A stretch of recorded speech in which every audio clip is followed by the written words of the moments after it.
I've been working with hedgehogs now for about 40 years, and my wildlife diaries reflect a massive change in all our wildlife, not just hedgehogs.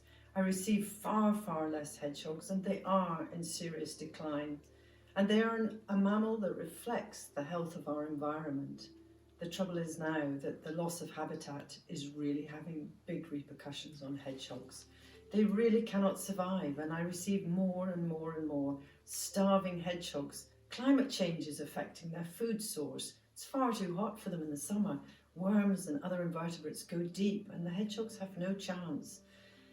We blame all sorts of other things, but at the end of the day, the real problem is man and the way we live our lives.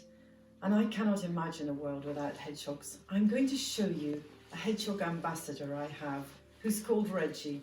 I found her in Dunblane 3 years ago on a very, very hot summer day, and she was trying to cross the busy dual carriageway. She was so thin she could hardly survive out any longer, and I brought her home. Unfortunately, she doesn't curl up, so I've had her ever since.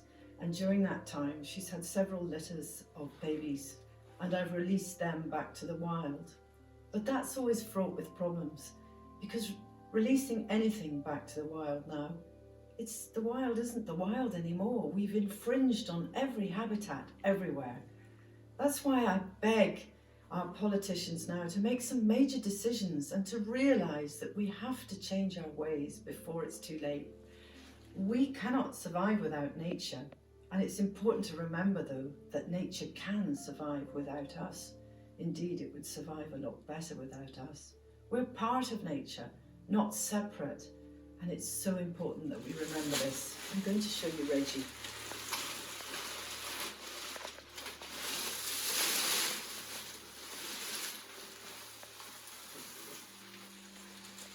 She may be so fast asleep that she doesn't uncurl at the moment, but when she's out and about, walking about, she is not very keen on curling up when there's a predator about, and this is the problem, which is why I've kept her all this time. I've never had a permanent hedgehog. She's my hedgehog ambassadress, and she's a real character. Unfortunately, she's not going to reveal herself to you now. She also only has one eye. We don't know how she lost that. That wouldn't really affect her survival in the wild, but anyway, I really beg you to think about ways we can help the environment. All of us can contribute to this recovery. It is almost too late, but we have to do something. We must act now. We must also remember that when we garden, when you're very tidy, this doesn't help our wild things. It starts at the bottom with invertebrates, and for a hedgehog that is vital, and we need connected habitat. Before it's too late, we have to connect habitat again.